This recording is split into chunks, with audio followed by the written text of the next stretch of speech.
안녕하세요. 저는 올해 42살인 여자입니다. 올해도 벌써 10월이 훌쩍 지나가고 있으니 얼마 지나지 않으면 43이 되네요.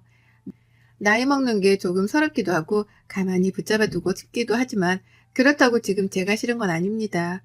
세월가는 대로 따라가는 중이고 한두 살 먹어갈수록 전보다 어른이 되어가는 저를 느끼며 사니까요.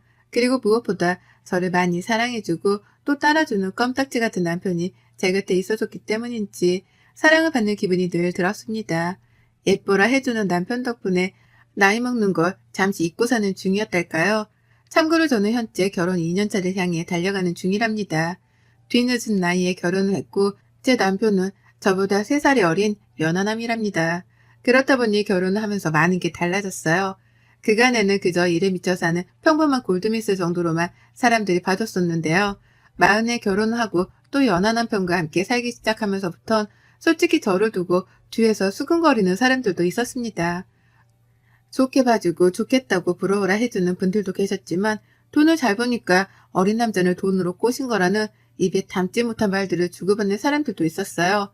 사회생활하며 별별 사람들을 다 만난다고는 하지만 정말 결혼하고 나서 특히나 그 많은 사람들을 더 마주했던 것 같습니다. 상처도 받았지만 기분이 마냥 나쁘진 않았어요. 다들 내가 부러워서 뒷말을 나누는 거라는 걸 잘 알았거든요. 그러니 나와 남편에 대한 가십거리가 어쩌다 들려오더라도 귀담아 들으려 하지 않았습니다. 그리고는 실제 우리 부부의 모습처럼 잘 살고 있는 모습을 더 많이 보여줘야겠다는 것에 초점을 두려고 했죠. 그러나 이 과정에서 시어머니가 끼게 되면 제 반응은 마냥 냉정하지 못했습니다. 시어머니가 우리 부부를 좋아하고 응원해 주시는 쪽이 아니라 뒷말을 나누고 흉을 보면서 싫어하는 쪽에 서 계신 걸 알게 된 순간부터는 저도 작은 말에 흔들리기 시작했던 거죠.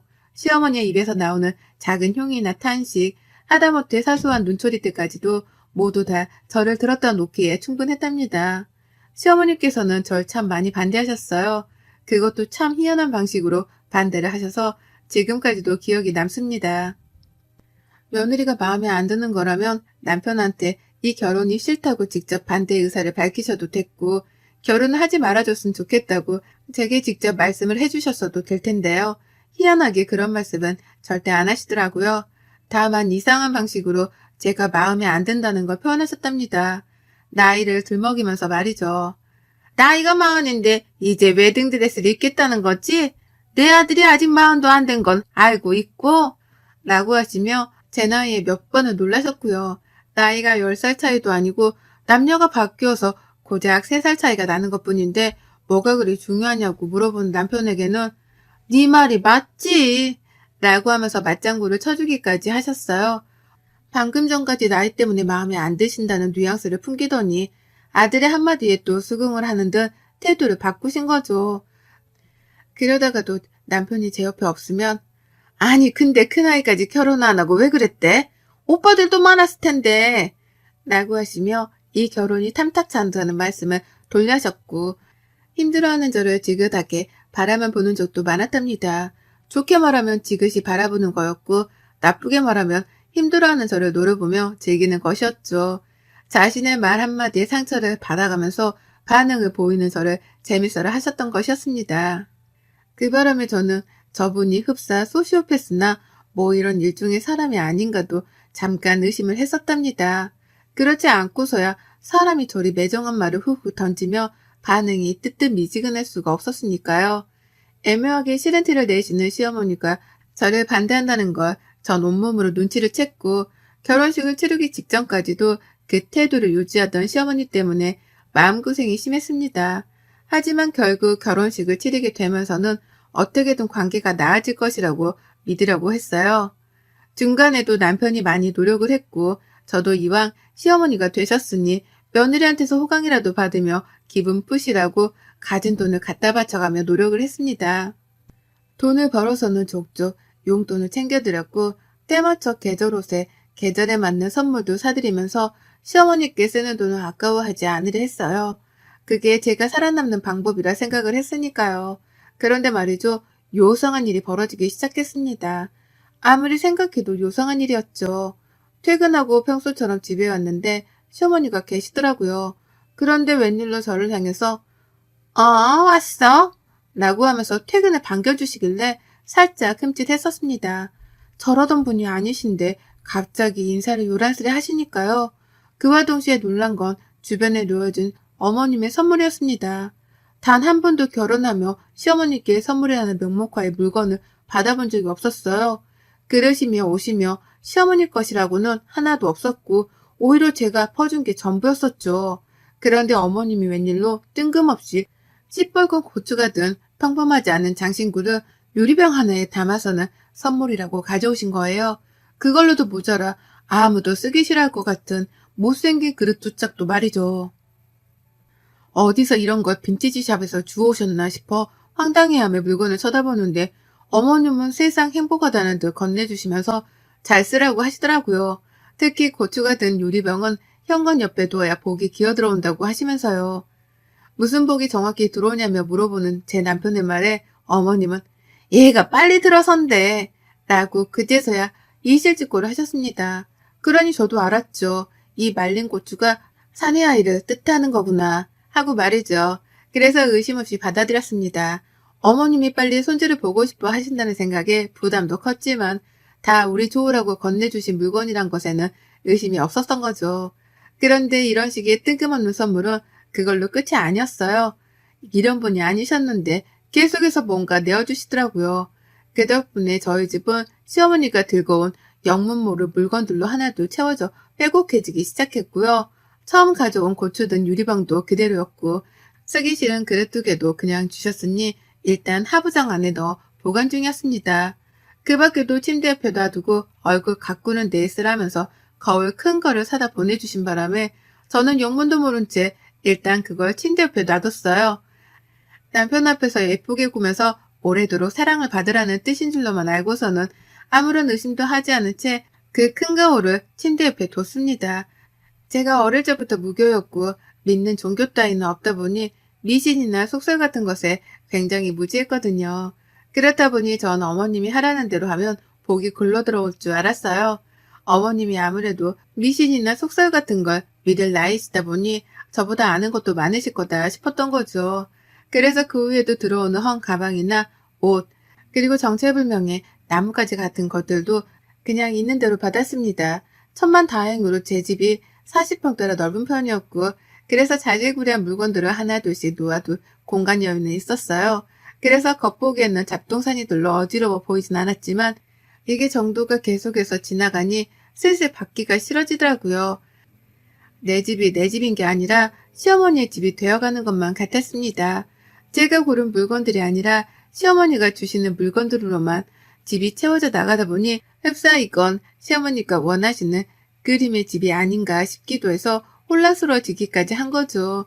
그쯤 되니 남편도 뭐가 마음에 안 들기 시작한 건지 물건을 또 주겠다고 집에 오래 하시는 어머님께 바쁘다는 거짓말을 해가며 약속을 피하기 시작했어요. 그러면 어머님은 뭘 한다고 퇴근하고 나서까지 바쁘냐면서 집에 기어코 오겠다고 우겨대셨는데요. 그렇게 우기다가 정말 집으로 찾아온 적도 한두 번 있었습니다. 그리고 저는 그때부터 시어머니께 정이 떨어져 가기 시작했죠. 그리고는 생각이 들었어요. 저렇게까지 해서 나에게 주려는 물건은 무엇이며 왜 그렇게까지 해서 나에게 그 물건을 주시려는 건가 싶어 말이죠.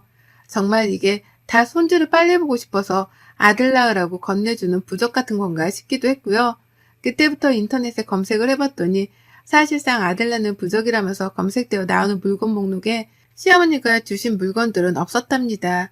빨간 고추가 있긴 했으나 유리병에 담아서 현관 옆에 놔뒀다는 글 따위는 보지 못했고 거울은 오히려 집안에 두면 안 되는 물건이라고 하더라고요. 더군다나 침대 바로 옆에 두는 건 귀신을 들러붙게 하는 짓이라는 섬뜩한 글까지 읽고 나니 온몸에 소름이 쫙 끼쳤어요. 그 전까지만 하더라도 시어머니에 대한 의심이 하나도 없었기에 주시는 대로 물건을 받아내선 집에 고이고이 쌓아놨었는데요. 검색을 조금 해보고 시어머니의 의도를 따져 묻다 보니까 이게 보통 일이 아니라는 걸 눈치껏 알아낼 수 있었습니다. 생각해보니 정말 이상했어요. 그럴 분이 아니신데 갑자기 저에게 잘해주기 시작함과 동시에 선물이라며 어디서 쓰다만 헌 물건이었는데 그걸 저에게 줬다는 것부터가 의도가 너무 불순하더라고요. 왜 이런 의심을 진작에 하지 못했었나 싶어서 땅을 치며 후회했습니다.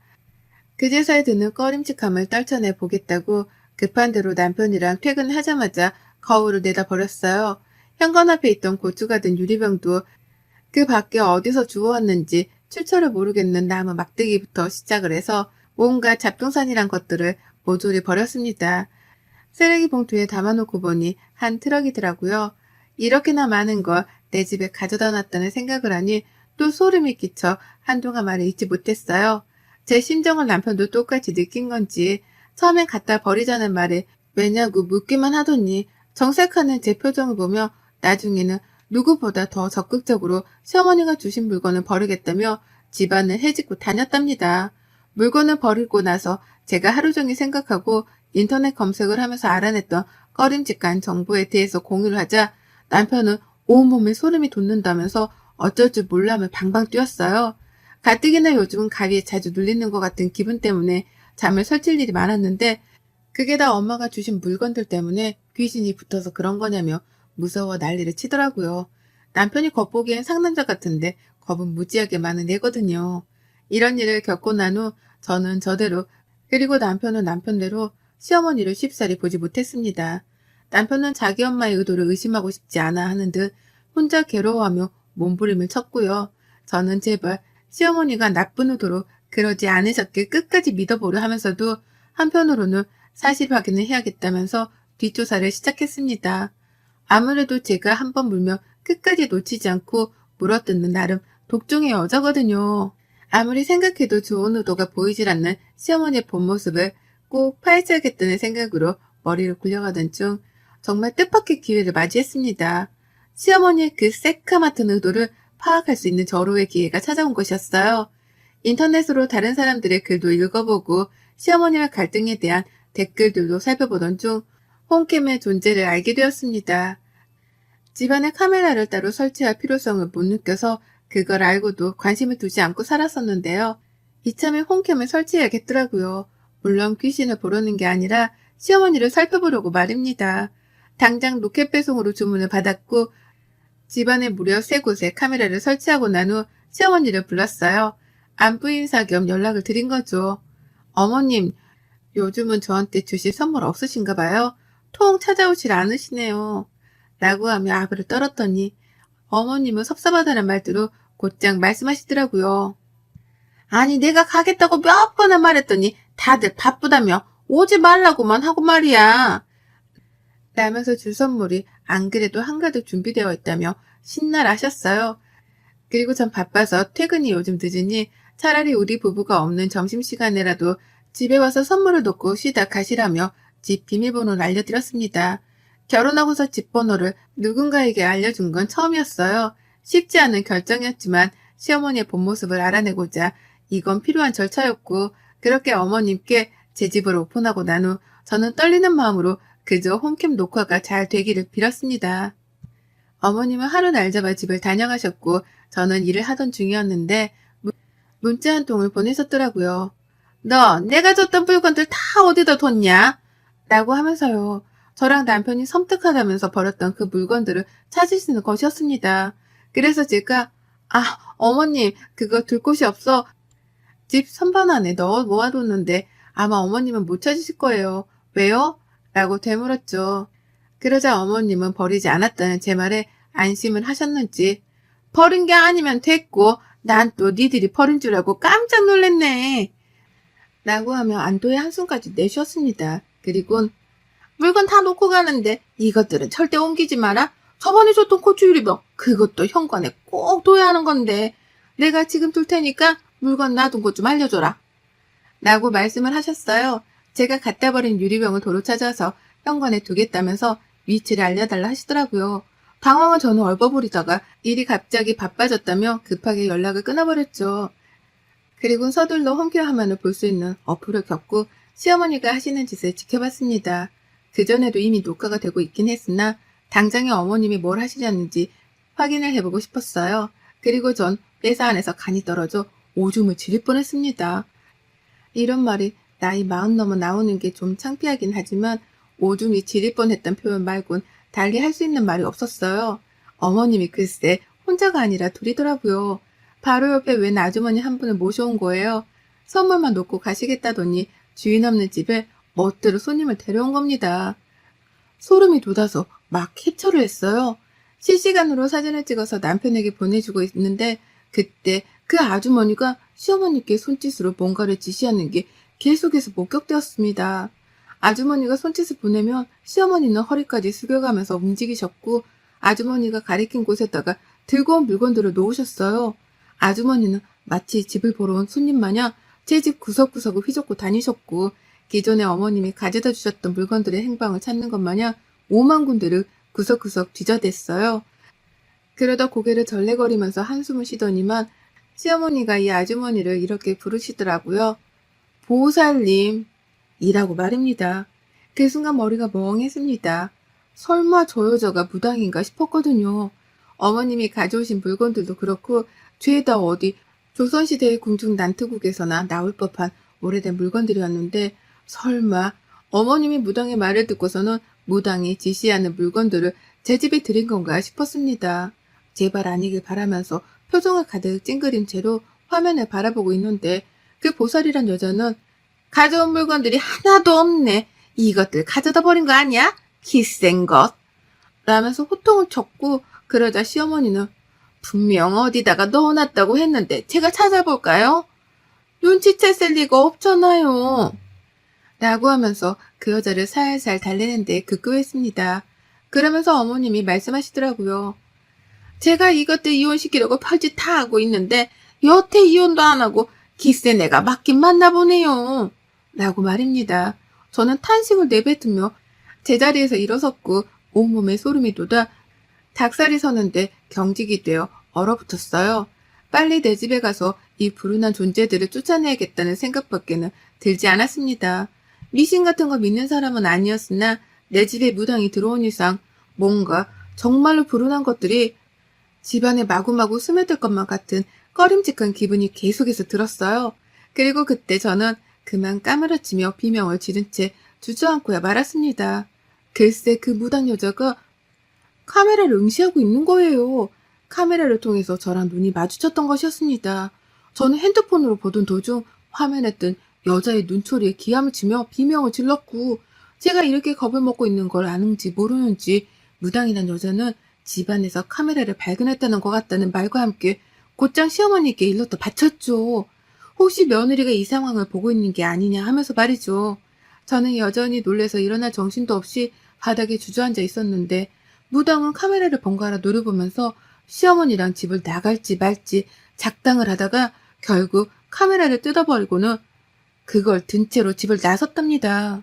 저는 여전히 벌렁거리는 심장을 부여잡으면서 지금 내 집에서 일어난 이 상황에 대해 이해를 하고자 머리를 쥐어뜯었고요. 그러니까 시어머니는 마음에 안 드는 며느리 하나를 이혼시키기 위해서 무당까지 찾아갔던 것이었고요. 그 무당이 하라는 대로 저주가 담겼을 것으로 추정되는 물건들을 하나둘 제 집에 들여놨던 것이었습니다. 그 물건에 남의 피가 묻었을지 똥이 묻었을지 누가 아냐고요. 저는 이 사실을 바로 남편에게 일러다 바쳤고 저보다 충격을 받은 건지 남편은 회사까지 반차를 내고 당장 시댁으로 갔어요. 가서 조져놓겠다는 말을 남긴 채 소식이 끊겼고요. 걱정이 된 저도 반차를 내고 바로 남편 뒤를 쫓아 시댁에 갔는데요. 글쎄 그 무당이란 여자가 시댁 안에 있더라고요. 카메라에 담겼을 상황을 어떻게 대처할지에 대해서 의논을 하겠다며 시어머니랑 같이 시댁에 가서 추후 작당을 기획하고 있었던 겁니다.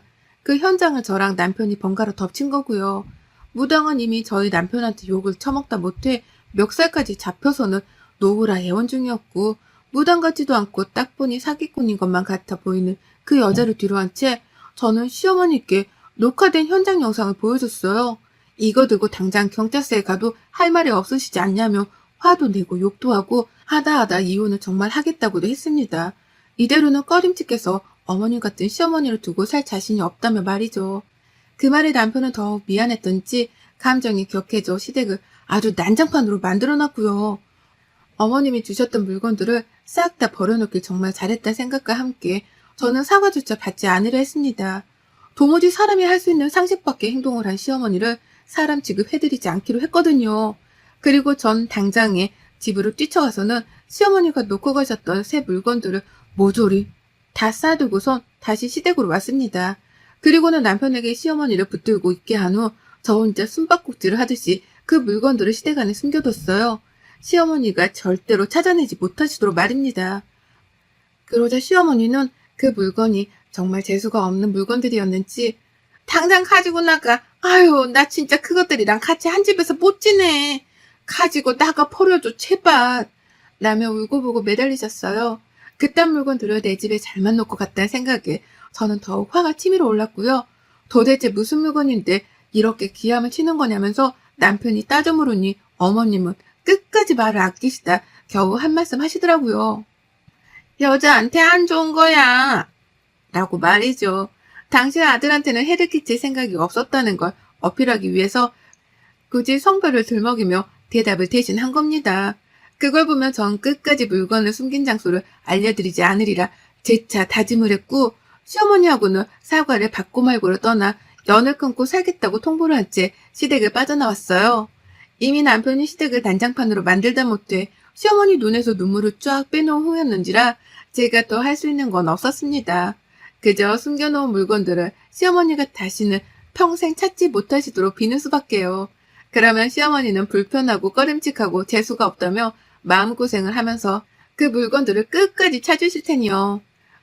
고약한 시모를 만나면 결혼하고 나서 팔짝을 꼬인다더니만 제가 딱 그 짝이었습니다. 다행히 남편 사랑이 한결같아 좋기는 하지만 전 재수없는 이 집에서 다신 더 살고 싶지 않다며 당장 집을 내놨어요. 현재 남편이랑 저는 친정에 들어와 단기로 사는 중이고요. 그리고 다시는 이사가는 집을 시어머니께 알려주지도 않을 거고 초대도 안 할 겁니다. 비번을 숨기는 건 당연하고 남편하고는 시모 얘기를 죽을 때까지 함구하고 살기로 약속도 했네요. 인생의 반은 산 것 같은데 평생 멀리하던 미신에 발 한 번 걸쭉하게 담긴 후기였습니다. 전 아직도 소름이 돋아서 자다가도 잠을 설치며 깨요. 언제쯤 이 꺼림칙함이 사라질지는 모르겠지만 이렇게 사연을 적어보내며 후련하게 시모 욕이라도 해봐서 좋네요. 부디 이 순간에도 어머님은 제가 숨겨놓은 물건을 찾다가 재수 털려 겁먹고 계시길 진심으로 바랍니다. 여러분의 생각은 댓글로 남겨주세요. 오늘도 시청해주셔서 정말 감사합니다.